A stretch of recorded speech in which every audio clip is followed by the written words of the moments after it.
Tardes. Acá todos los que estamos de este lado del Atlántico, acá en las Américas, ya es noches en África, Europa, medianoche en Asia y Oceanía, así que vamos a iniciar la videoconferencia 32ª, esta experiencia que estamos ya desarrollando hace casi 3 años, que tiene el objetivo de eh, presentar en persona a los autores de los artículos de cada número. Este es el número 306, y en particular en esta videoconferencia vamos a tener una actividad especial que es la presentación del libro La enseñanza, la educación física en disputa, variaciones de su enseñanza en el nivel superior, que es un trabajo que estuvo coordinado por Adrián Ferreira, que lo tenemos acá, así que una parte nos va a ocupar en esa presentación.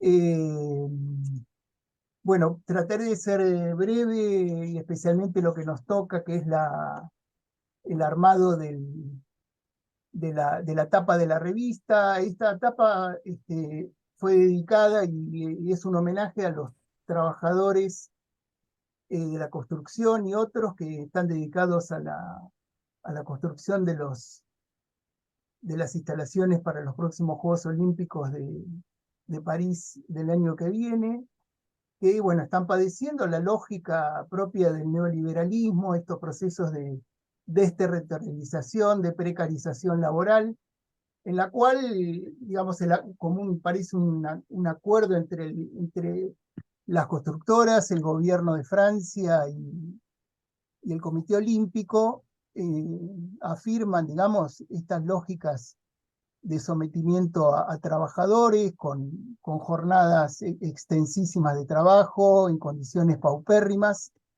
Y esto quizás no parecería algo eh, usual. Sobre todo estamos viendo los países de Europa que tanto reclamaban este tratamiento a los trabajadores para el Mundial de Fútbol en Qatar. En París ahora está pasando exactamente lo mismo. O sea, el procedimiento, la lógica es exactamente la misma.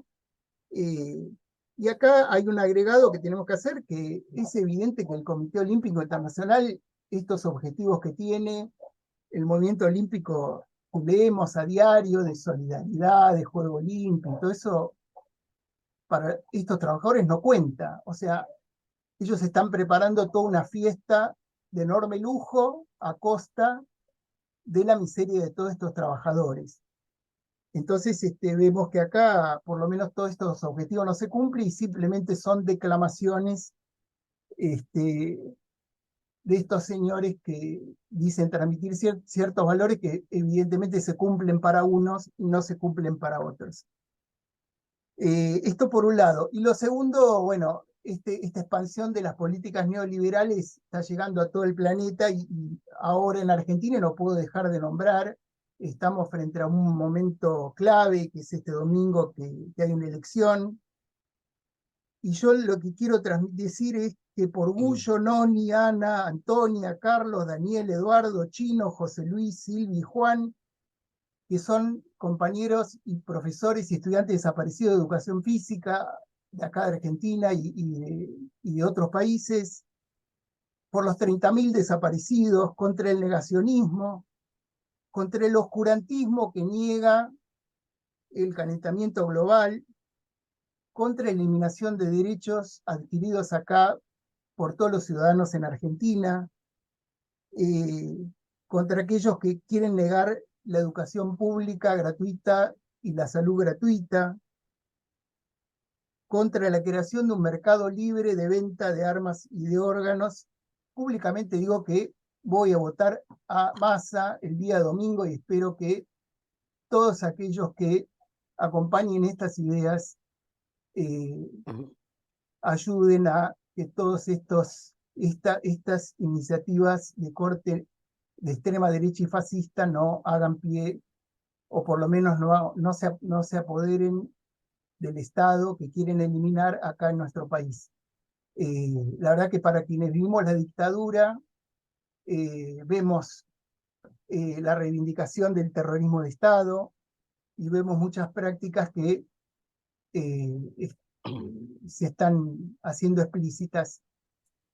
Tuve la suerte hace pocas semanas de estar en Berlín y la realidad es que hay 200 metros que cuentan la historia del nazismo, o sea, la instauración del nazismo no se dio fueron varios años.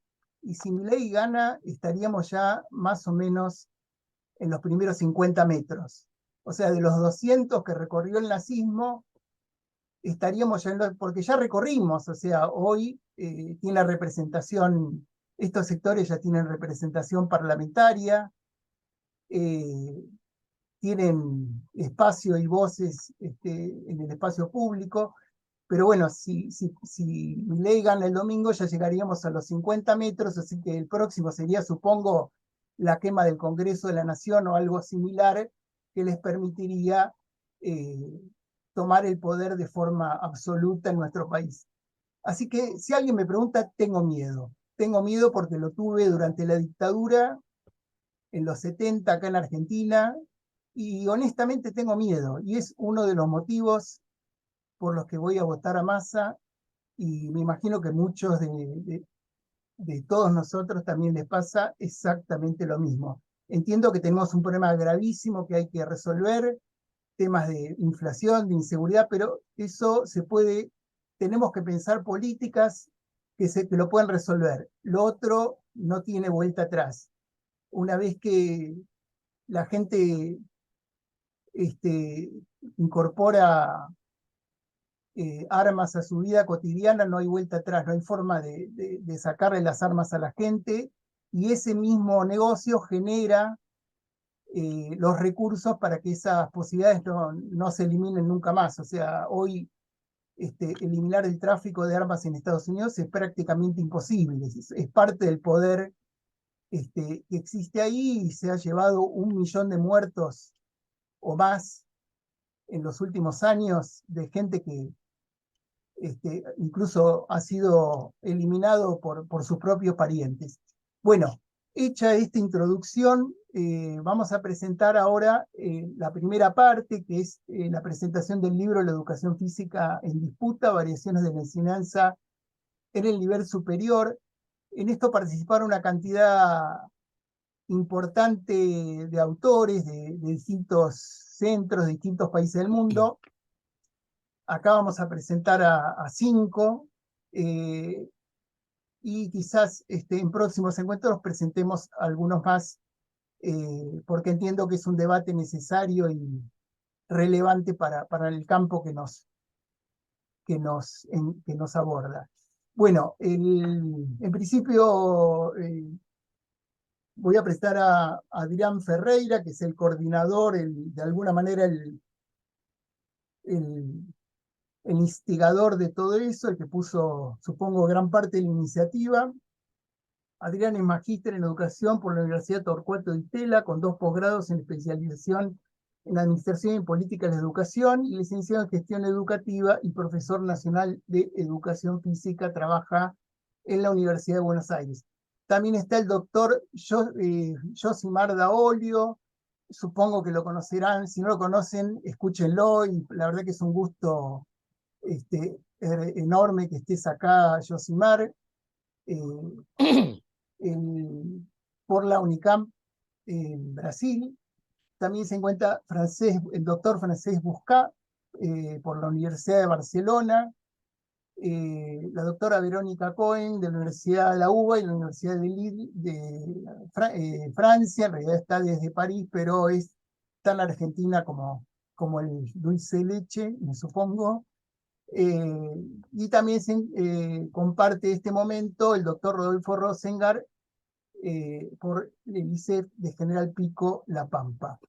Así que bueno, todas personas que me emociona que estén acá, es un gusto enorme, pero no quiero perder más tiempo porque quiero que expongan, que planteen las ideas, que entiendo que es lo más valioso que nos podemos llevar de este encuentro.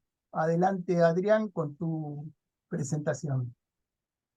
Bueno, gracias Tulio. Sí, efectivamente nos acompañan y agradezco Rodolfo, Verónica, Francesca y Josimar, algunos de los 18 colegas de varios países que han participado de este proyecto, que intentó en principio abordar las problemáticas de la enseñanza de la educación física en el nivel superior, intentando no naturalizar lo hegemónicamente instalado. En ese sentido, este volumen, junto a otros colegas que no están, como dijo Tulio en esta ocasión, quisimos particularmente referirnos a tres cuestiones que podrían ser, o como categorías de análisis, propias de toda crítica social. En el caso de la educación física, el debate vigente sobre su identidad y la revisión de todos los supuestos que han constituido los discursos en torno al cuerpo, el movimiento, el deporte, la gimnasia, la educación, la enseñanza, ¿no? La corporeidad. Una segunda dimensión, que podríamos vincularla con lo crítico y epistémico y metodológico, que afecta a cómo se constituye ese saber de la disciplina, si es dependiente o autónomo, las reglas o no que se siguen o han seguido para su constitución, y en tercer término, como prisma de ese sentido crítico, la crítica pedagógico-didáctica que involucra el examen de las prácticas educativas. Sin duda alguna, este intento de conjunción y de construcción colectiva con los diferentes actores y actoras intenta poner a la escuela y a la enseñanza de la educación física en el eje de este repensamiento, lejos de aceptar lisa y llanamente, en términos de naturalismo, el eje central del biologicismo, el dualismo cartesiano, el anatomofisiologicismo, sino que invitar a reflexionar acerca, en particular, justo por casualidad, ¿no? Como lo trata en su enfoque Josimar Daolio por una educación física humanizadora, de poner otra lógica diferente en un cierto desorden, que no es el desorden o el orden basado en una explicación biológica, sino que intentamos organizar en principio un análisis en tres tensiones de problemas que planteamos en todo el texto, y sabemos que están planteadas de diferente modo en el texto. Una educación física que enfrenta la alienación de su objeto de estudio, una educación física que intenta batallar contra la tradición biologicista en términos de vaciamientos de sentido y obedecer a tendencias y modismos del mercado, siempre con lejos de merecimientos, con conveniencias personales, y una educación física relacionada de manera conflictiva con el lenguaje y los desafíos de la profesionalización del mercado. En estos tres ejes de ese lente crítico, que están abordados en uno de los últimos capítulos, quisimos dar lugar a distintos discursos: la fenomenología, la duda y la reflexión contra los discursos establecidos, en particular en un epílogo también en la narración respecto a cómo han constituido en algún instituto característico de la ciudad de Buenos Aires. En particular también un replanteo de las nuevas finalidades de la educación física, como lo hace Francesc Buscadonet, una introducción a nuevas metodologías de investigación cualitativas y participativas, como Castanedo y Cablionch, Marta Cablionch, también de la Universidad de Barcelona, la mirada crítica que replantea e invita imperiosamente como un imperativo a no aceptar esa naturalización de los conceptos establecidos desde construcciones anteriores, no a la praxeología, ni a la sociomotricidad, ni a la psicomotricidad, sino a los comienzos de la educación física, en un diálogo entre el deporte, las gimnasias y el biologicismo, lejano a toda interpretación de la pedagogía como base teórica de la educación física escolar. En ese sentido, este texto plantea en sus variaciones diversas poner al sujeto en el centro, lejos del mercado. No es casual, para finalizar, no encendí un reloj, así que no sé si estoy cerca de los 5 o 4 minutos. No es casual, para finalizar, que este planteo y esta disputa esté pronunciada coincidentemente con una época que se empeña en llevar adelante recortes de planes de estudio, insistencia en las matrizaciones reproductivas y hegemónicas, naturalizar lo establecido y anular todo vestigio de reflexión y sentido crítico en la formación docente, como ocurre en algunos sitios en la República Argentina.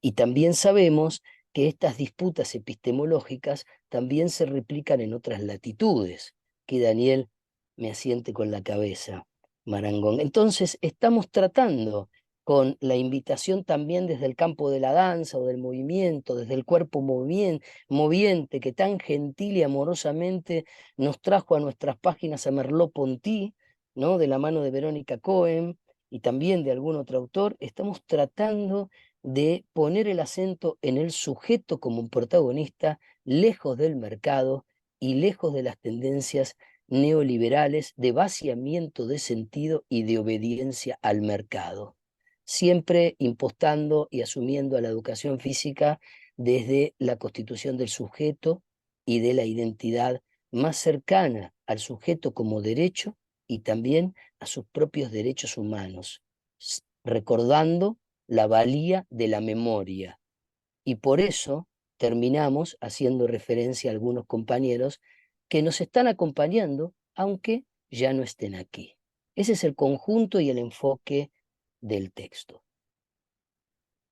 La educación física en disputa, variaciones de su enseñanza en el nivel superior, en continuidad con el planteo de la educación física como área de conocimiento. Ambas producciones con autores de 5 países y en conjunto más de 42 artículos que recorren las diferentes problematizaciones del campo pedagógico de la enseñanza de la educación física. De eso se trata este texto y esta invitación. Independientemente del orden que asigne Tulio, entiendo que por la introducción al tema, cada autor tomará el orden que quiera. Yo sugeriría que por el orden temático comience el colega Francesc Buscadonet, de la Universidad de Barcelona.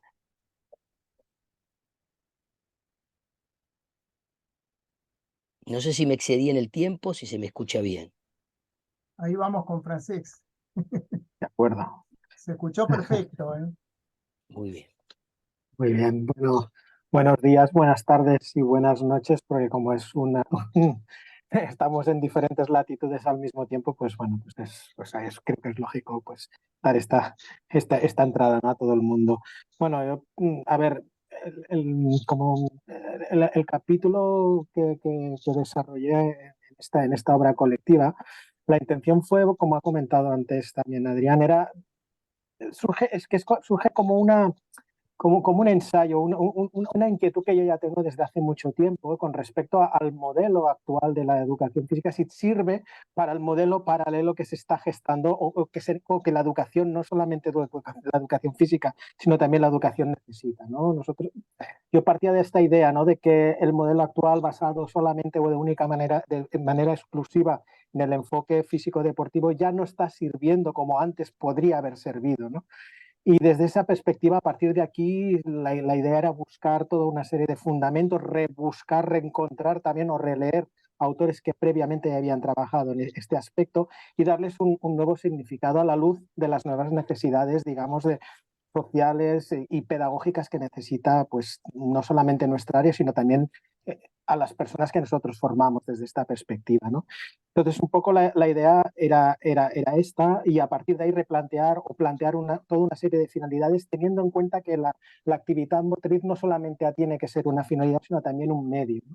Y quizás las finalidades que surgen ahí también se ve que tienen una aplicabilidad o una transferencia no solamente disciplinar, sino también interdisciplinar y transdisciplinar, ¿no? Y esa es un poco la idea a partir de la cual se gestaron las diferentes, o se han resituado resurgido toda una serie de finalidades que, ya digo, tampoco es que se invente nada, sino simplemente que se está volviendo a replantear, ¿no? Volvemos a discursos que anteriormente ya habían aparecido y se hace como una nueva relectura a la luz de las necesidades actuales que desde mi perspectiva entendía que surgen, ¿no? La sociedad actual que necesita pues, otro tipo de enfoques mucho más críticos y desde esta perspectiva también mucho más pedagógicos, ¿no? Y finalmente, pues el capítulo a partir de esas finalidades también intenta ver cómo se pueden llevar a la práctica desde una perspectiva no tanto, digamos, como una receta, sino dando paso a una serie de principios de acción, en la cual lo que intentan es dar unas herramientas al profesional para que pueda, digamos, situarse o como mínimo saber hacia dónde podría llevar a cabo ese tipo de cambio o esa nueva perspectiva que quisiera hacer desde su área. Y fundamentalmente esa es un poco la idea del capítulo.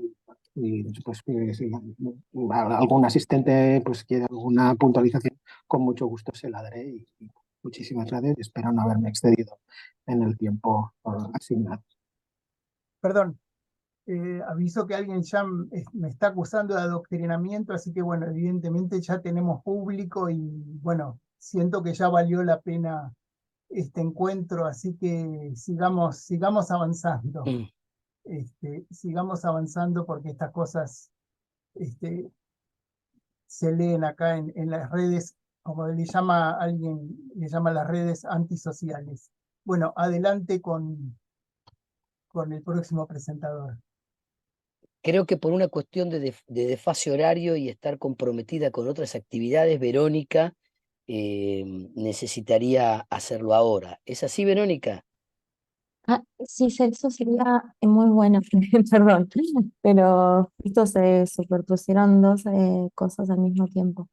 Eh, bueno, yo trabajé un poco, bueno, vengo de la danza, mi investigación es en danza, pero a mí lo que me interesa más que la danza es el cuerpo que se mueve. Y me parece que todas las prácticas corporales son válidas e interesantes para descubrir ese cuerpo moviente y esa experiencia de un cuerpo moviente.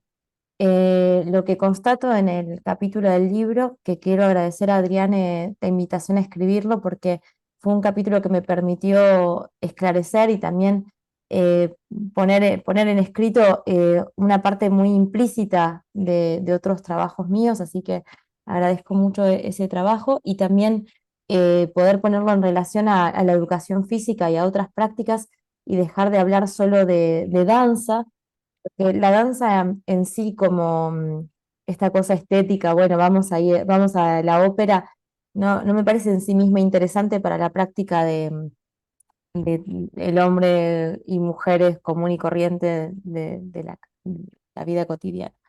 Em, entonces, en este capítulo lo que pensé un poco es esta posibilidad si hay una posibilidad de quietud, ¿no? Esa era una de las preguntas de base, ¿no? Y para ello, usando un poco la fenomenología, y sobre todo la fenomenología merleau-pontiana, ayudada de Erwin Strauss y de Alfred Schutz, que son también dos fenomenólogos. Alfred Schutz es un socio fenomenólogo. Trabajé en base a tres experiencias diferentes: la pequeña danza, que es una danza de la inmovilidad, del contact improvisation creada por Steve Paxton, la meditación y el masaje facial, si es que en estas prácticas, que teóricamente eran prácticas de una quietud, efectivamente había una posibilidad de quietud o somos siempre un cuerpo en movimiento. Y a partir de eso, ¿qué significa ser un cuerpo en movimiento? ¿No? Cuando aparece esta constatación de que la imposibilidad del reposo, aparece también qué son las experiencias que nos mancomunan eh, y aparecen sobre todo tres: estar sobre la tierra, estar de pie y estar respirando. Me parece interesante cómo eh, estas tres experiencias primogénicas, lo que aparece en las prácticas corporales, es llevar la atención a cada una de estas situaciones, la posibilidad de llevar la atención, porque en una práctica tanto deportiva como una práctica de danza, cualquier práctica corporal, no es simplemente el objetivo moverse, sino hay un fin en ese moverse. Quiero obtener un resultado de ese movimiento. Entonces, el concepto de atención aparece muy fuerte y adquiere mucha importancia. Me parece que es muy relevante para la enseñanza de la educación física, porque es algo que por ahí se pasa por alto, pero es efectivamente donde se produce el cambio. Dos movimientos pueden ser iguales, pero la atención y la experiencia de dos movimientos puede ser completamente diferente. Y bueno, aparecen también en el capítulo muchas puertas abiertas para seguir investigando y otras cuestiones que podrían continuar siendo desarrolladas. Pero bueno, en principio esas. Muchísimas. Verónica, ¿vos por qué brevemente quisiste incorporar o basarte en Merleau-Ponty? Merleau-Ponty tiene una visión, primero que yo uso la fenomenología porque lo que me permite esta rama de la filosofía es investigar experiencias, experiencias que son en primera persona, pero que porque son personales no tienen por qué ser privadas, podemos hacerlas compartibles. Entonces, y dentro de la fenomenología, Merleau-Ponty tiene esta característica donde esta centralidad en el cuerpo, donde el cuerpo es la primera coordenada del mundo. Entonces, es por eso que me parece interesante. Y después trabajé otro autor que es muy interesante en relación a esta pregunta primogénica sobre el movimiento, que es Erwin Strauss, porque él tiene muchísimos textos donde trabaja cómo qué es lo que hace que el ser humano se ponga de pie.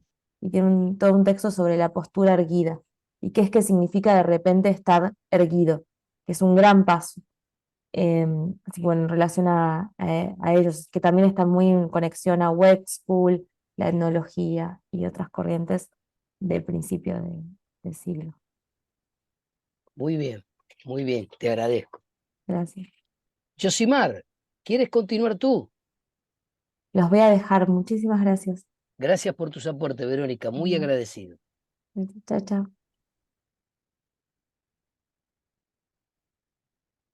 Olá, olá, boa tarde, boa noite. É um prazer estar aqui. Eu devo agradecer ao Túlio e cumprimentar o Túlio pelo belíssimo trabalho na EF Deportes e agradecer e cumprimentar o Adrian Ferreira pela oportunidade de publicação desse texto. Eu estou falando de Campinas, Brasil, sou docente aposentado da Universidade Estadual de Campinas, Unicamp, né? E, enfim, e estamos na luta sempre, né? E essa luta na educação física, né, que reúne todos nós, é uma luta já de algumas décadas. No Brasil remonta desde os anos 80, né? Então são praticamente 40 anos, né? De ampliação da visão da área de educação física, né? Isso que a gente chamou de desnaturalização, desbiologização, né? Não se trata de uma negação da biologia, óbvio, né? Mas de uma certa visão contra a exclusividade das explicações biológicas nas ações da educação física. É isso que temos feito basicamente, e acho que todos nós aqui, vocês também, claro, né? Eu tenho, há cerca de 30 anos, eu mergulhei pela antropologia social, né? Vocês talvez saibam, devem ter lido alguma coisa aí. O Adrian me achou aqui por causa desses textos, né? Eu estava aqui aposentado, né, Adrian? E, enfim, eu li um pouco, não muito, li um pouco sobre antropologia, né? Basicamente, e nesse texto, né? Eu não disse o nome do meu texto, é Por uma Educação Física Humanizadora, né? E usei basicamente 3 antropólogos, Clifford Geertz, Marcel Mauss, o Geertz americano, Marcel Mauss, um clássico, né, francês, e o Roberto Cardoso de Oliveira, antropólogo brasileiro. né? E eu uso basicamente, parto de uma crítica que o Geertz, Clifford Geertz, faz, que a visão de natureza humana, desde muito tempo e até hoje, ela é estratigráfica, né? Ou seja, o ser humano ele é concebido estratigraficamente, por estratos, né? Camadas, por níveis, cujo centro, cujo núcleo é o nível biológico, né? Isso dá dá uma força muito grande, deu ao longo, né, desses anos todos, e ainda dá, uma presença muito grande da explicação biológica, como se ela fosse nuclear, central, né? Geertz refuta isso, né? No texto eu conto rapidamente como que ele faz isso, e ele propõe uma concepção sintética de natureza humana. Ou seja, o ser humano possui variáveis, né? Variáveis biológicas, variáveis psicológicas, variáveis sociais, variáveis culturais, mas essa análise deve ser vista em sistemas, deve ser feita em sistemas unitários de análise, diria Geertz, né? E a partir disso, eu tento fazer algumas implicações para a educação física, né?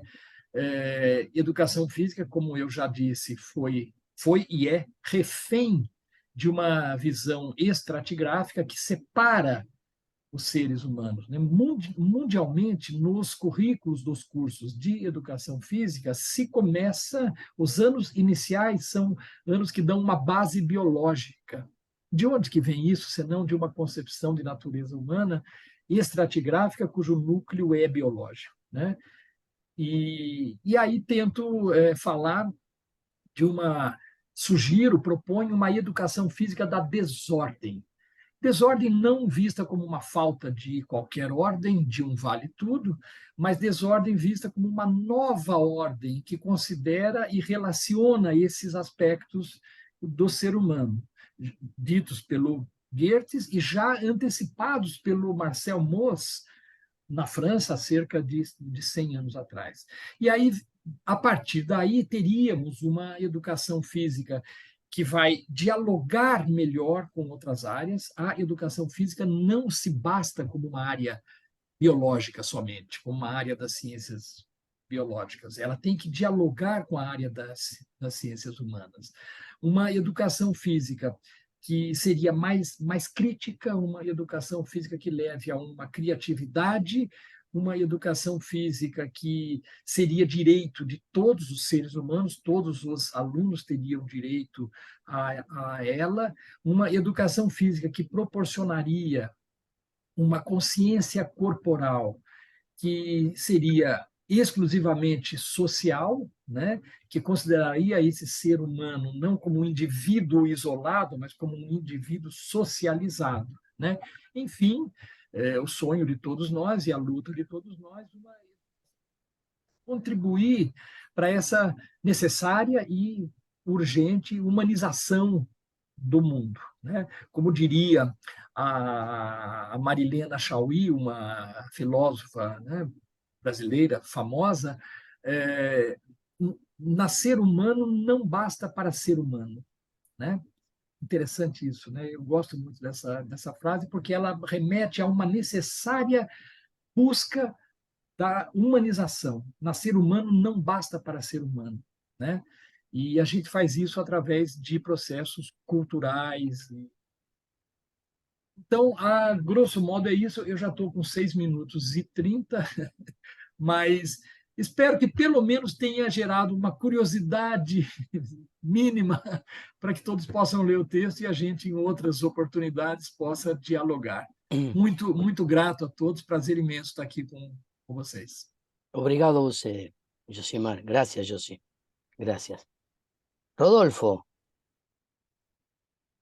Bueno, yo primero un doble agradecimiento. Por un lado a Tulio por la posibilidad que abre de esta participación, de esta comunicación, de establecer estos canales y además por sostener tantos años este canal abierto tan extraordinario que es esta publicación. Así que primero gracias a Tulio.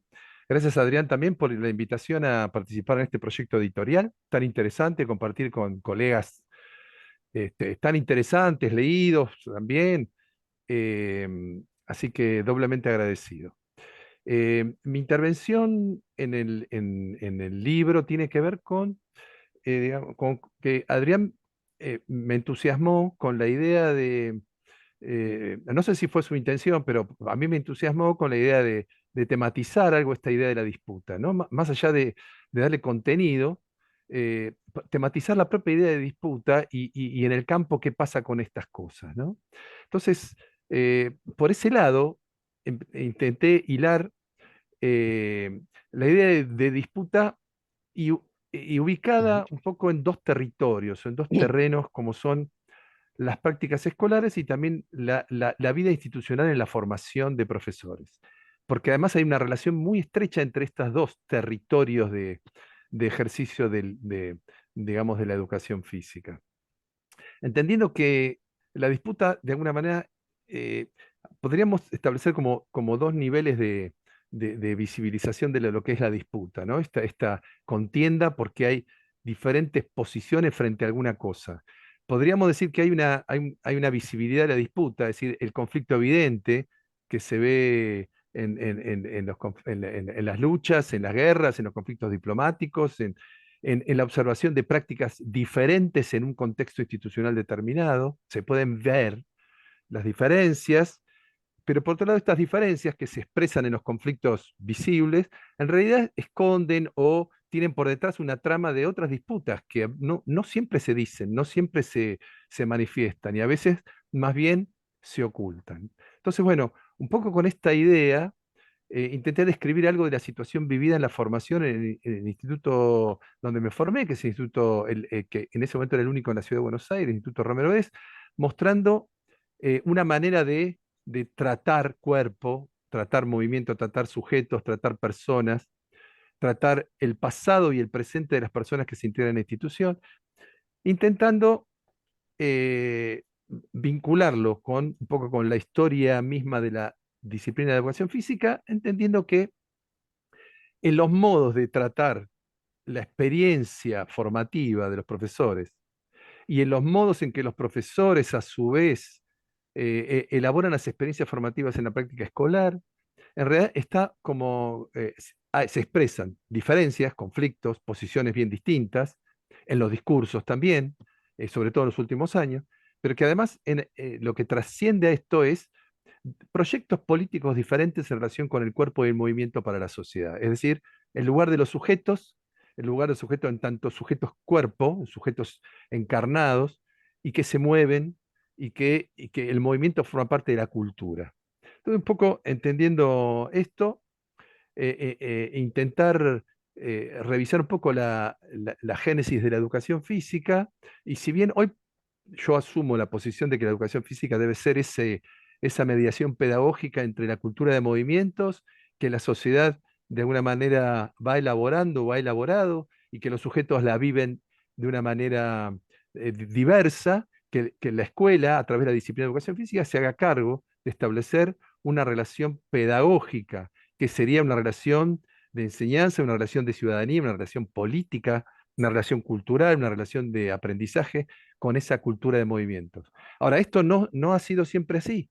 La educación física de realidad vemos que se origina, podríamos decir, en una expresión más bien pensada a fines del siglo XIX, entendiendo que el movimiento era solo una estrategia para desarrollar solamente una educación corporal. Es decir, lo que da origen a la educación física no es esta eh, necesidad de desarrollar sujetos cultos, ¿no? Desde el punto de vista de la cultura de movimiento, sino más bien de disciplinar y gobernar los impulsos de los niños y jóvenes en la escuela, a través de la herramienta motriz. Entonces, una educación física y una educación motriz, pero que no tematiza el movimiento como un área de la cultura. Entonces, de alguna manera, la educación física se desarrolla como de acuerdo a las necesidades de los sectores dominantes en cada momento, que ya sea del Estado en su origen, luego del mercado que se va imponiendo con sus propias reglas, y entonces en realidad ha carecido de lo que sería un sentido propio de enseñanza, un sentido cultural. Entonces, está en disputa permanentemente, o sea, esta idea de que la educación física está abierta entonces porque no hay un objeto fundacional del cual hay que hacerse cargo para enseñar porque el mandato no ha sido ese. Entonces, la disputa es inevitable y la disputa es permanente. Definir qué se enseña, o sea, ¿es un objeto de enseñanza? Primero, ¿la educación física es una disciplina de enseñanza o es un hacer motor disciplinador? O sea, una pura educación corporal. Entonces, primero, discutir si es enseñanza. Después, ¿cuál es el contenido? De dónde se referencia lo que se enseña en la disciplina escolar.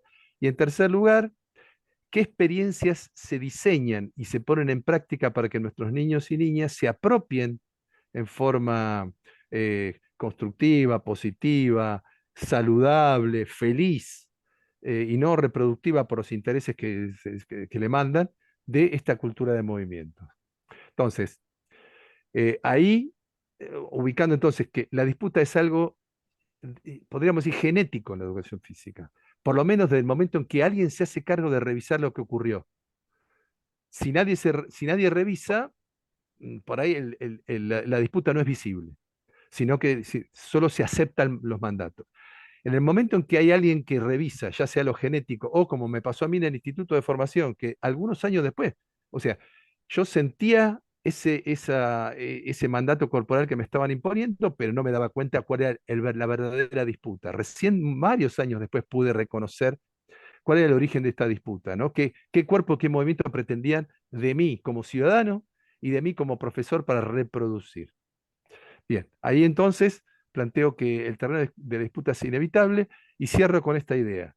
Como la educación física en realidad ya por su nombre no tiene contenido, no está vinculado con un conocimiento, podríamos decir que la educación física no es en principio, un objeto de enseñanza. O sea, no se enseña la educación física, sino que la educación física debería ser, quizá cambiando de nombre, pero por ahora, sea con este nombre, debería ser el contexto en el que se produce una actividad educativa pedagógica que debe ser reflexionada, revisada y visibilizada desde el punto de vista político, entendiendo que los conflictos en cuanto a posicionamientos diferentes expresan también un conflicto político, pedagógico de fondo, y que la única manera de modificar algo de la realidad social en la cual vivimos es, y adhiero a la idea de desorden, porque una posición como la que sostengo, que sería emancipadora, solo es posible concretar en la medida que desordene el orden que nosotros recibimos, ya sea el orden de los géneros, el orden de los cuerpos, el orden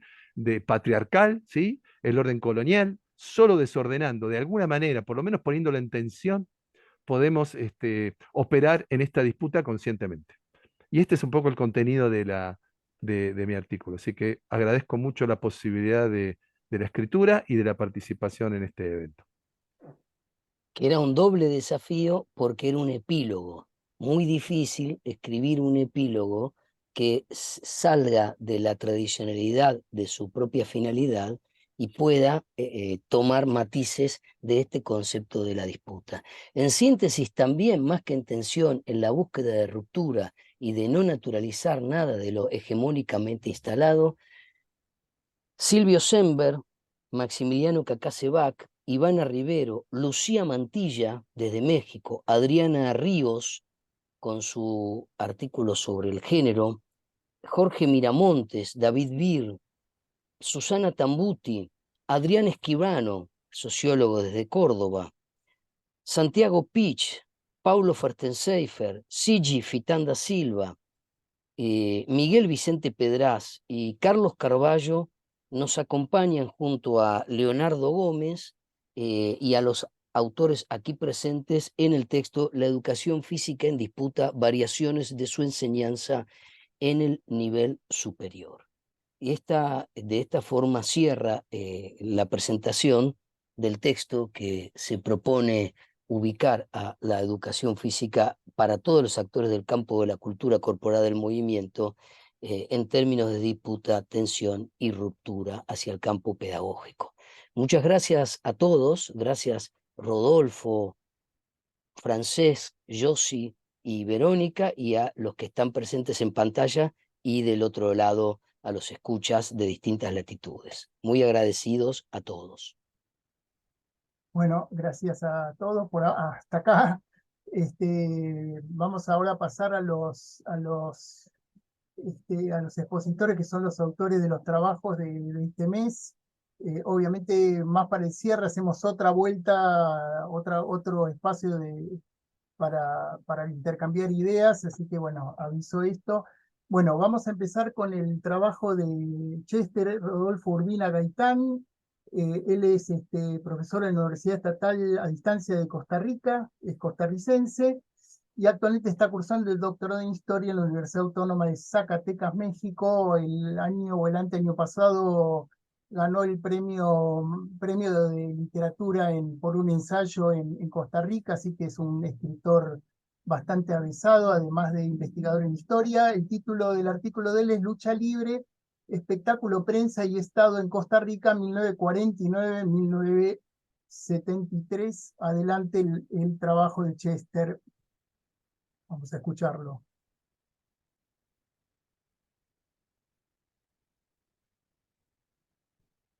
El artículo que voy a presentar se llama Lucha Libre, Espectáculo, Prensa y Estado en Costa Rica, 1949-1973. Este artículo tiene como objetivo analizar los orígenes de la lucha libre en Costa Rica, la posición de la prensa comercial sobre este espectáculo, la promoción privada y el control social ejercido por el Estado en el periodo antes citado.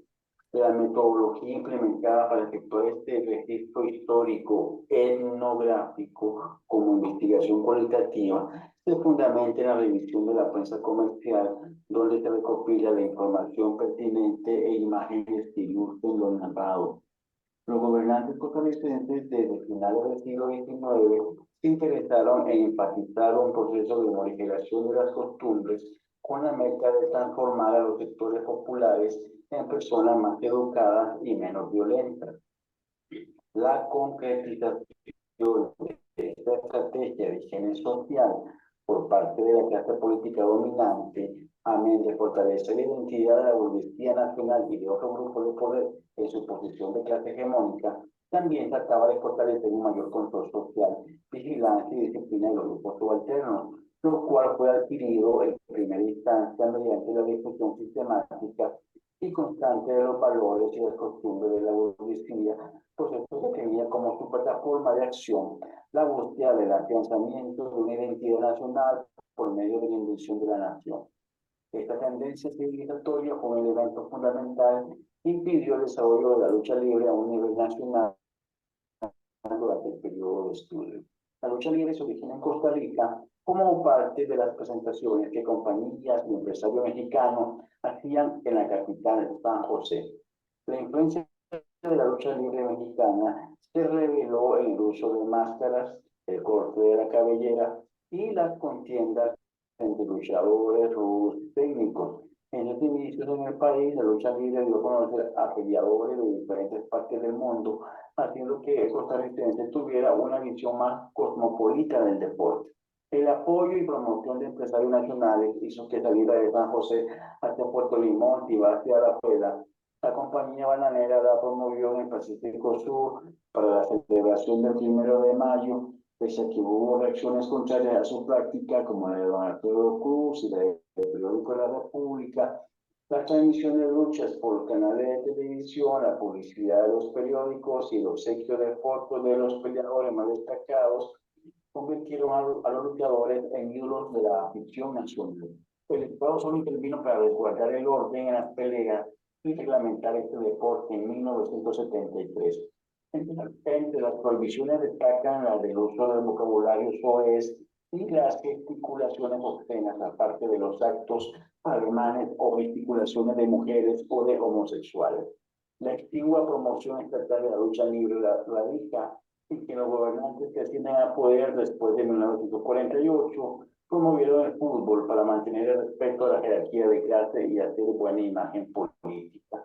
Muchas gracias.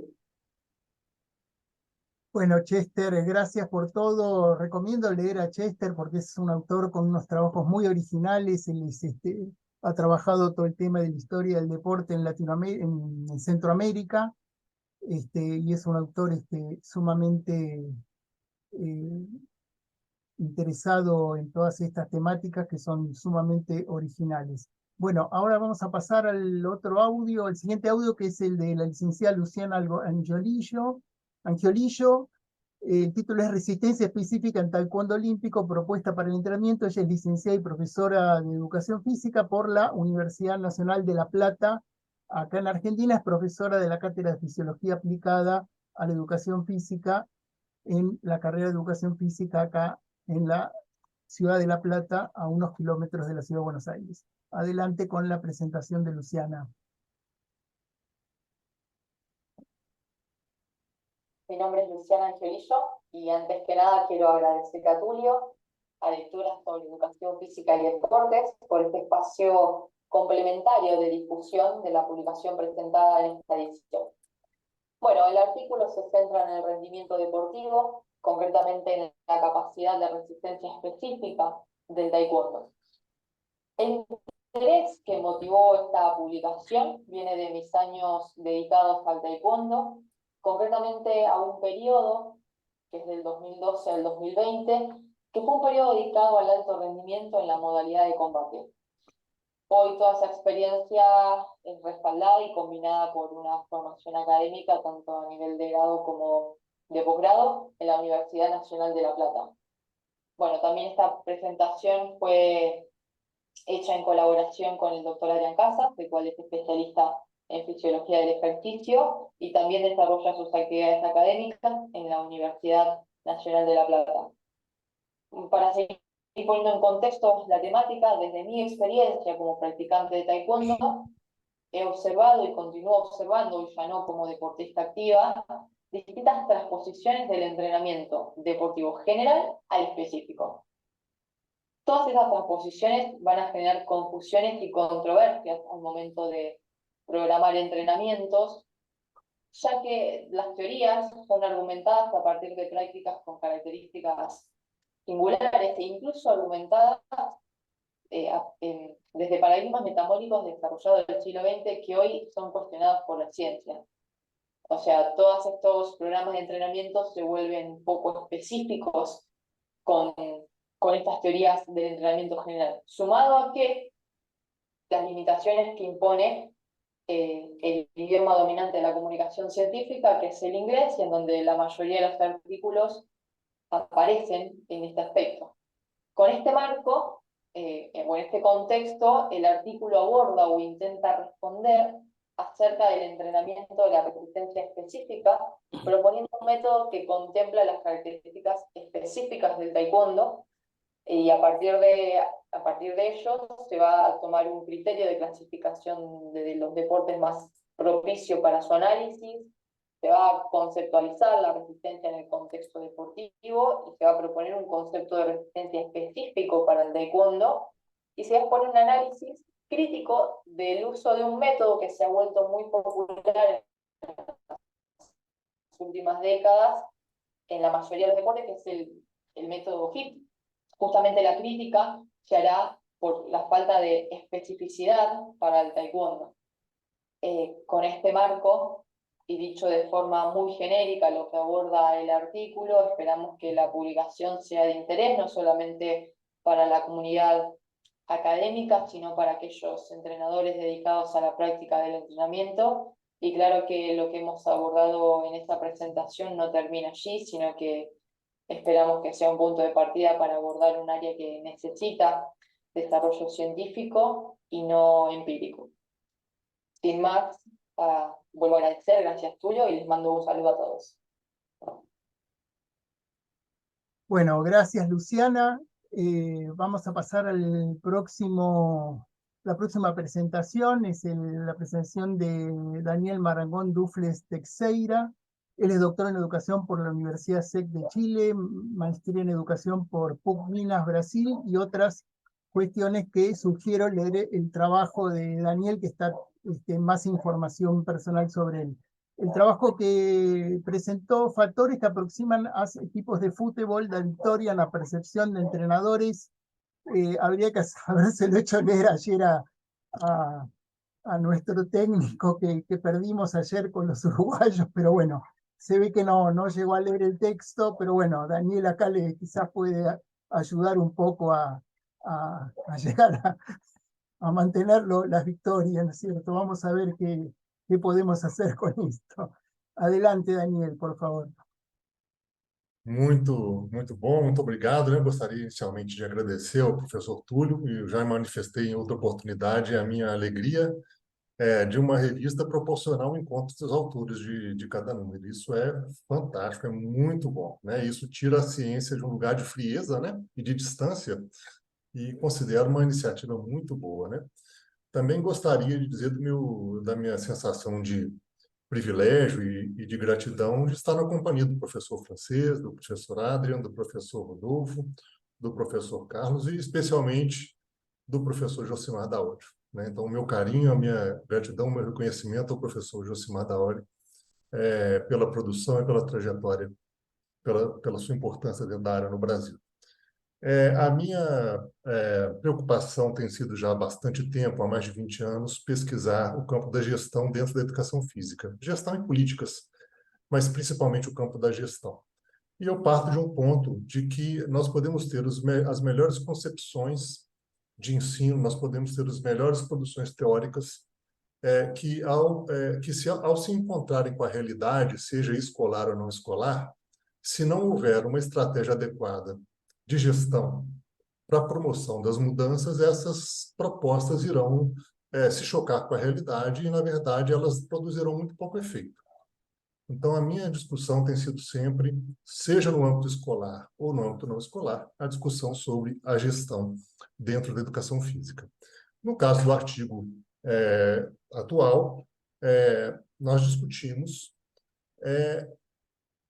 partindo de um pressuposto que se nós igualarmos ou se nós isolarmos o treinamento das equipes de futebol. Então, vamos partir da ideia, da hipótese de que todas as equipes têm um treinamento de alta qualidade. Isso quer dizer que o treinamento deixa de ser um fator que aproxima da vitória, que diferencia as equipes em relação à vitória. Então, nós resolvemos perguntar aos treinadores, entendendo os treinadores como gestores de suas equipes, quais seriam os fatores que, afora o treinamento, aproximariam da vitória, as suas equipes da vitória. E esse trabalho faz muito sentido, ao meu ver, na medida em que nós estamos em período de transição, especialmente no futebol brasileiro, eu acho que sul-americano de uma maneira geral, para um modelo mais profissionalizado. Então, as relações tendem a ser mais profissionais, e isso está causando uma transição, uma mudança no contexto do futebol. E nessa direção, nós utilizamos da teoria dos fatores críticos de sucesso, que é uma teoria que surgiu nos Estados Unidos na década de 1940, e que buscava exatamente identificar na indústria,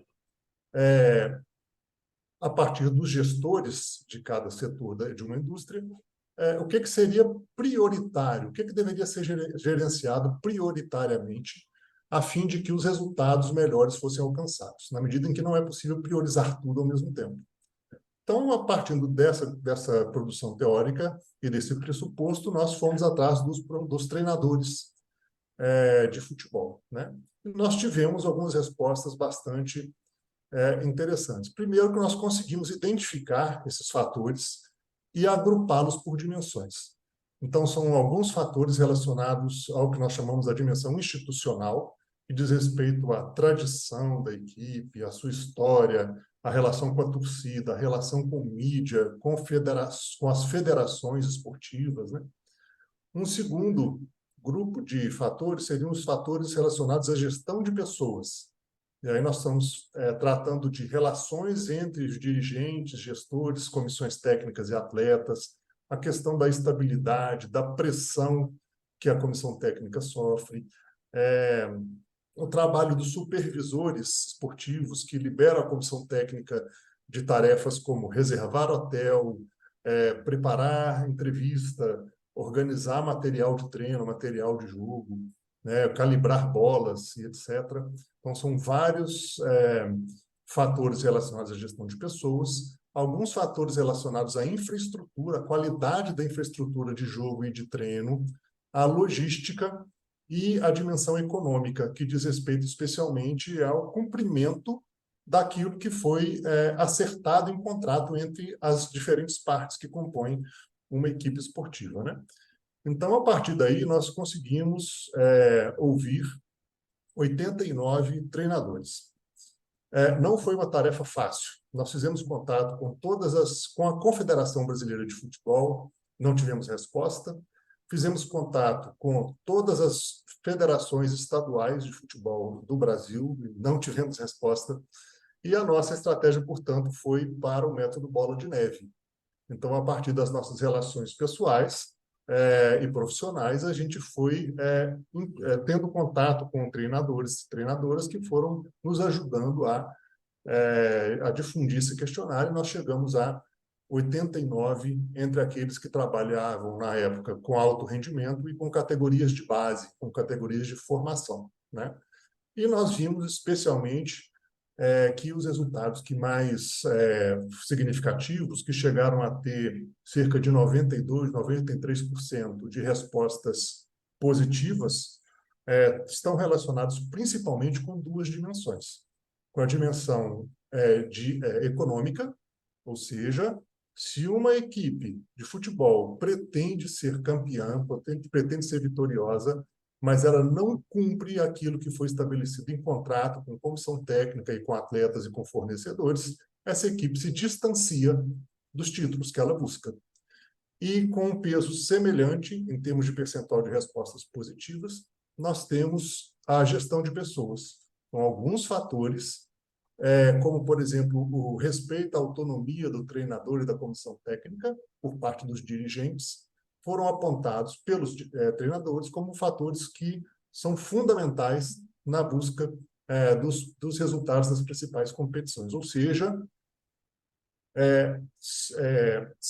para ser campeão, para ser vencedor nas competições que disputa, as equipes precisam cumprir com os contratos que foram acertados do ponto de vista econômico e financeiro e precisam ter uma atitude respeitosa do ponto de vista da gestão de pessoas dentro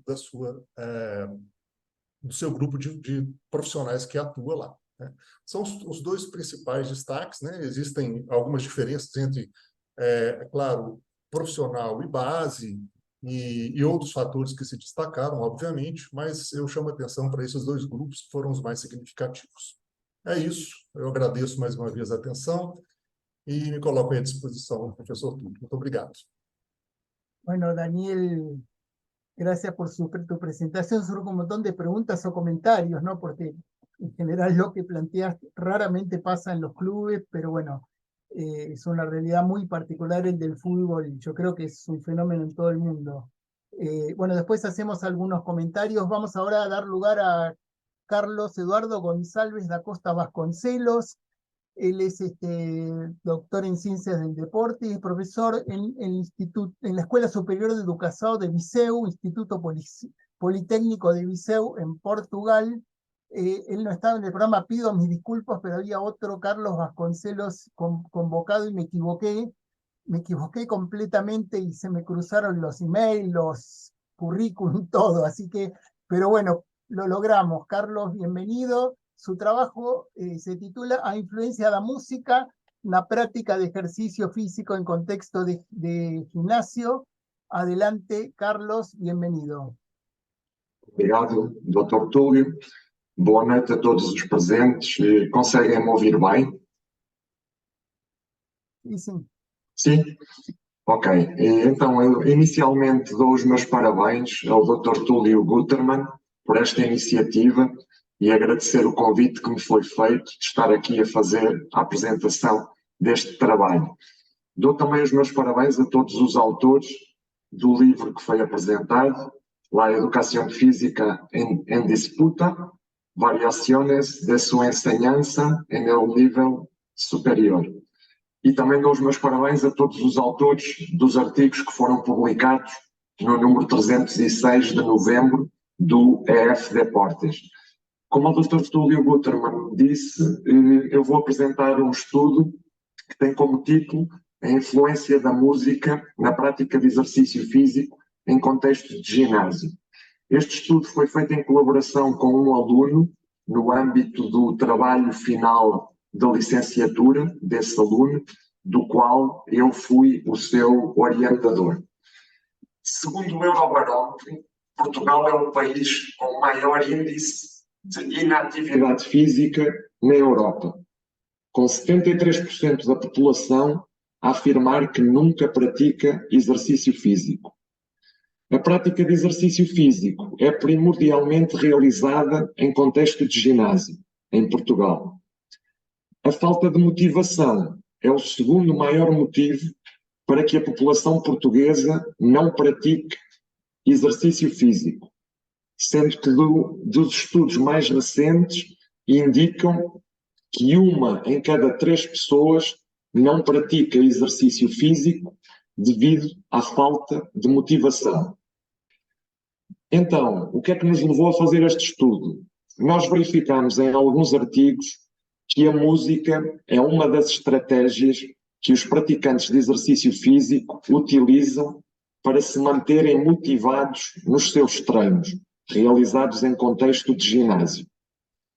Há estudos que indicam que a música tem influência positiva no desempenho do praticante, aumentando o bem-estar e a satisfação e reduzindo a sensação de fadiga. Da nossa pesquisa, não encontramos estudos relativos à influência da música na prática de exercício físico em utentes de ginásio em Portugal. Desta forma, o objetivo do nosso estudo foi determinar a influência da música na prática de exercício físico em utentes de um ginásio em Portugal. Participaram deste estudo 32 pessoas que estavam inscritas num ginásio, sendo que dessas 32 pessoas, 18 eram homens e tinham uma média de idade, todos os participantes tinham uma média de idade de 30,6 anos. Foi utilizado um questionário com 12 questões. Este questionário foi elaborado por nós, mas teve como base um questionário utilizado num estudo de Zanella et al. Em 2019, que já foi publicado. Então, a primeira pergunta que nós fizemos foi se durante a prática de exercício físico na sala de musculação, num ginásio, se as pessoas trazem auriculares para ouvir música. Dos participantes deste estudo, 56% referem que sim, trazem auriculares para ouvir música enquanto praticam exercícios de musculação, enquanto que 44% referem que não trazem auriculares para ouvir música. Das pessoas que responderam que sim, eu vou apresentar aqui os resultados que consideramos mais importantes, devido ao facto de eu ter aqui cerca de 6 minutos para fazer a apresentação. Mas depois, quem tiver curiosidade, pode confirmar outros resultados no artigo que foi publicado agora em novembro, ou então, quando tiverem disponibilidade para fazer perguntas, estejam completamente à vontade para tirar dúvidas nesse sentido. Os participantes que responderam que levavam auriculares para ouvir música, nós perguntámos se eles consideram que se sentem mais motivados quando praticam exercício físico com o acompanhamento da música. 96% das pessoas disseram que sim, que consideram que se sentem mais motivados quando praticam exercício físico com o acompanhamento da música. Perguntamos também se eles sentem que a música, de alguma forma, ajuda a aumentar o volume do seu treino. Número de repetições, distância percorrida, são alguns exemplos. 88% das pessoas referem que sim, que sentem que a música ajuda a aumentar o volume do seu treino. Uma terceira pergunta que eu apresento aqui, das pessoas que responderam que sim, é se eles se sentem mais concentrados e focados no seu treino quando estão a ouvir música. Mais uma vez, a percentagem foi muito elevada de pessoas que consideram que sim, e a percentagem foi de 96%. Quanto às pessoas que referiram que não levam auriculares para ouvir música enquanto praticam exercício físico em contexto de ginásio, nós perguntámos se essas pessoas consideram que a implementação de música no seu treino iria influenciar a sua motivação. 50% das pessoas referem que não sabem, não têm ideia se sim ou se não, e 38% das pessoas referem que sim, que acham que se levassem música, que isso iria influenciar a sua motivação no treino. Outra pergunta que fizemos foi se as pessoas consideram que ouvir uma música do seu agrado, uma música do seu gosto, o faria sentir mais concentrado e focado nos exercícios. 50% das pessoas dizem que sim, cerca de 40% referem que não sabem. Pronto, ou seja, nunca pensaram sobre isso, mas 50% referem que, efetivamente, se ouvissem uma música do seu agrado, isso poderia aumentar a concentração e o foco nos seus exercícios. Desta forma, a conclusão do nosso estudo foi que os participantes deste estudo têm a percepção que a música é um fator motivador para a prática de exercício físico, permitindo também o aumento da concentração e do volume do treino. Como eu disse no início, para terminar, como a falta de motivação é a segunda causa de não prática de exercício físico em Portugal, consideramos que a música pode ser um aliado para que as pessoas pratiquem mais exercício físico. Obrigado pela vossa atenção. Carlos, muchísimas gracias por sumarte, por tu aporte. Bueno, ahora la propuesta es hacer una última vuelta, lo que quieran aportar.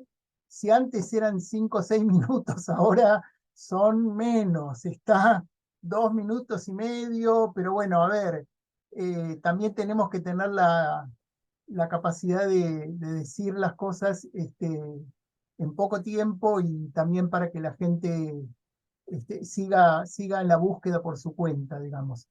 Así que, y bueno, desde ya siempre están todos invitados a seguir participando. Con Adrián ya estamos pergeñando un segundo encuentro en breve, así que, bueno, estaremos organizando eso. Así que adelante el cierre.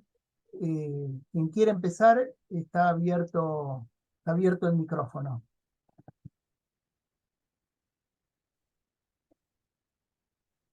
Doutor Túlio, eu tenho uma questão para fazer ao doutor Daniel Marangon, aproveitando para dar os parabéns pelo trabalho efetuado. Fiquei só com uma dúvida relativamente ao trabalho. As entrevistas que foram feitas aos treinadores foi de vários estados do Brasil? Foi só de um estado? Como foi, doutor Daniel? Obrigado. Ok, professor Carlos, muito obrigado pela pergunta, parabéns pelo trabalho também. Obrigado. Eu sou uma das pessoas que faz exercício físico com auriculares, e para mim é muito importante na minha motivação. Em relação ao trabalho, nós não tivemos como elaborar um plano amostral. Nós faríamos isso se tivéssemos tido o retorno da CBF e das federações estaduais nos dizendo quantos treinadores há no futebol brasileiro. Então, como não tivemos esse ponto de partida, nós escolhemos a estratégia de difundir os questionários através das nossas redes de relacionamento pessoal e profissional. Então, a partir daí, nós tivemos uma predominância de respostas do questionário na região nordeste do Brasil, especialmente os estados de Minas Gerais, São Paulo e Rio de Janeiro. Mas também tivemos algumas respostas da região nordeste, especialmente da Bahia, de Pernambuco, da região norte do país, no Amazonas, e também da região sul, Na verdade, nós tivemos representantes de todas as regiões, mas houve uma concentração na região sudeste. E foi tudo escalões de formação, correto, Dr. Daniel? Foi tudo treinador de escalões de formação. Todos professores, treinadores de futebol com formação em educação física. Não, não, eu estou a perguntar, peço desculpa, não me ter feito entender. Eu estou a perguntar se são treinadores de escalão de sénior, De escalão, sim. a nível de escalão. Nós tivemos mais de 100 respostas no futebol. Nós fizemos a pesquisa para futebol, voleibol, basquete e paradesporto. E no futebol nós tivemos mais de 100 respostas, porém selecionamos para essa publicação as respostas de treinadores de categoria de base e de alto rendimento. Ok.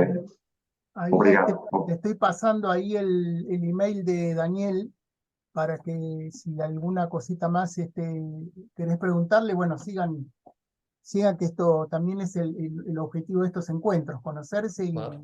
y abrir preguntas. Genial. Bueno, a ver, Francés, hagamos un cierre, alguna idea de cierre y toma la palabra. Bueno, muy corto. Yo, primero, obviamente, daros las gracias por haber participado en este evento, tanto a ti, Tulio, como a Adrián. Y bueno, todas las exposiciones que se han hecho aquí con respecto al libro, yo creo que, bueno, que estamos todos en la misma onda, ¿no? Y desde esta perspectiva más global, desde este enfoque más global, más globalizado, que indican, bueno, pues que el cambio de modelo de la educación física en la escuela pues tiene que ir un poco más allá del modelo tradicional, ¿no? Y es un poco esta es la idea que yo saco de todo de la jornada que hemos compartido aquí. Y nada, reiterar muchas las gracias a todos por haberme invitado a participar y también a todas las personas que han estado aquí compartiendo pues momentos conmigo también. Muchas gracias. Bueno, Josimar. Alô, não, somente agradecer, né? Agradecer vocês e, enfim, dizer que é uma honra estar aqui com todos vocês, né? Queridos, carinhosos e, enfim, ao Túlio, te parabenizar, Túlio, pelo longo trabalho da EF Deportes, se não me engano, desde 97, se não me engano, Túlio. E não sei se você lembra, em 98, às vésperas da Copa do Mundo,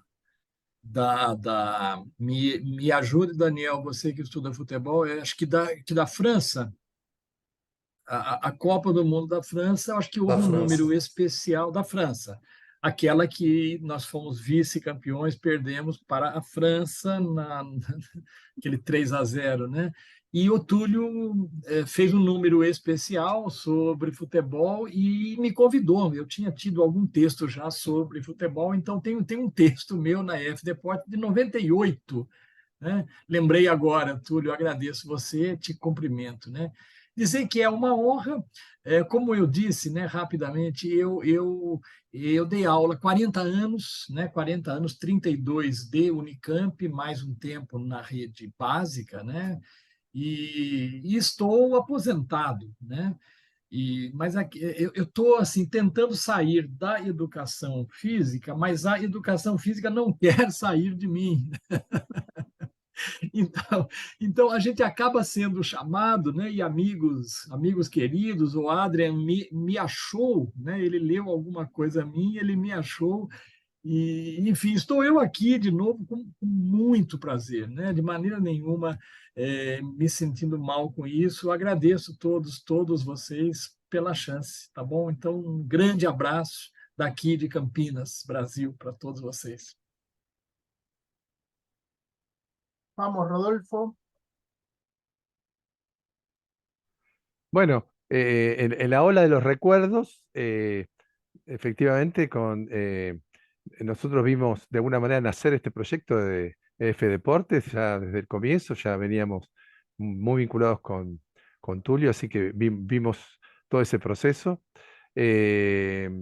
Así que bueno, como decía al principio, me parece un esfuerzo estupendo y tiene mucho que ver con esta idea de la disputa, indudablemente entender que en la sociedad, al ser injusta, al haber una distribución, una mala distribución de las riquezas, tanto las materiales como las simbólicas, y también de las experiencias, donde yo señalo ahí de que hay una parte que es al menos generar experiencias democráticas para todos y que la escuela no puede salir de ese lugar, no puede caer en la trampa de las experiencias elitizantes, ¿verdad?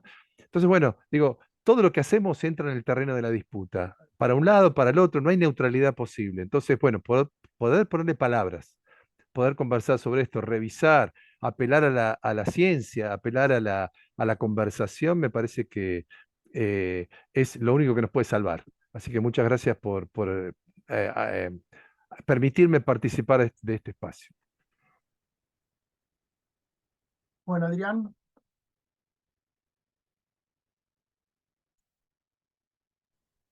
Has muteado, Adrián.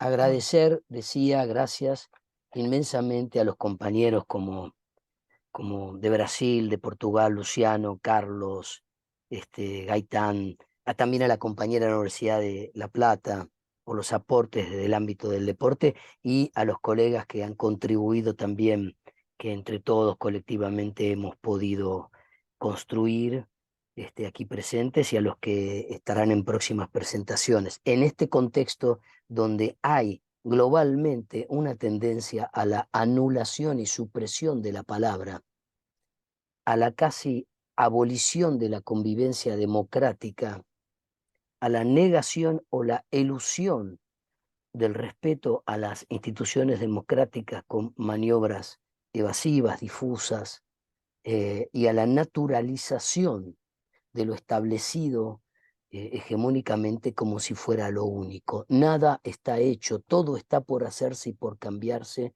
y postular humanamente a las personas en el centro, en el eje del criterio y el sentido y la pasión que propone la pedagogía, es una tarea que, lejos de claudicar en transitar y ocupar el dominio, el gobierno, el poder, no tratándose de una mera discusión por la democracia, sino por reconquistar más para todos, y no que haya mucho para menos poco. Democratizar, ocupar la palabra y romper con esta tradición que a veces emerge recordándonos conductas y palabras y discursos propios de épocas de desapariciones y obturación de la palabra y de los sujetos. Nunca más que ahora, más necesaria una cultura corporal, un respeto por los derechos humanos, un reconocimiento de la conversación, de la otredad, de la palabra,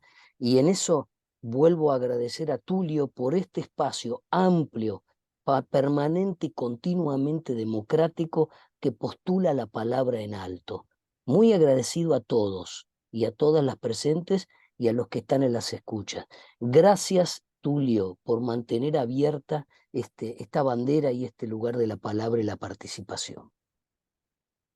Bueno, siguiendo tus palabras, invitamos a toda la gente que siempre tiene ideas, aportes, que quiera compartir, que nosotros estamos recibiendo trabajos permanentemente en la revista, que bueno, nuestro trabajo a full. Le comento a Yosimar que yo también estoy jubilado, supuestamente, por lo menos formalmente estoy jubilado. ¿Cómo le dicen ustedes? Aposentado. Aposentado. También estoy aposentado, pero bueno, mi trabajo hoy prácticamente que yo hago está vinculado completamente a pensar y producir y desarrollar la revista. Así que siempre estamos abiertos a nuevos aportes, a que la gente se integre y bueno, si la revista puede transmitir esto que Adrián dice, todos los que acompañan estas consignas, todos los que entienden esta idea que queremos que se expande y se bifurque en todos los profesionales, justamente son los que son altamente bienvenidos. Y bueno, y hay gente que, bueno, también le interesa aprender. Estos son aprendizajes sociales y todo lo que la gente puede incorporar participando de todas estas propuestas. También es una forma de incorporar, o sea, la vida democrática, como dijo Rodolfo, no es natural en el ser humano, sino que se aprende a partir de la educación, de las experiencias valiosas que tenemos, y estas experiencias se tienen que construir de la mano de docentes que estén altamente capacitados en todo esto y convencidos de hacerlo. Así que bueno, un gusto haberlos que hayan participado. La verdad que siempre de cada encuentro la conclusión que me llevo es que hay que seguir haciéndolo. Cada número que sacamos es que hay que sacar otro número el mes que viene, y este es el destino. Esto es lo que nos ha conducido a estos casi 28 años de trabajo, estos 32 meses de encuentros en video. Así que bueno, invitamos a toda la gente que se quiera sumar, que eso es lo que forma la argamasa, la base misma de este enorme edificio. Así que bueno, desde ya un gusto encontrarme con Francesc, con Daniel, con Carlos, con Yosimar, con Adrián, con Rodolfo, con Verónica, lamentablemente que se fue, con Chester, con Luciana, y bueno, seguiremos con todos los autores que se quieran sumar, y los que están y los que seguimos en esta idea. Así que Tulio, desde ya, gracias a todos.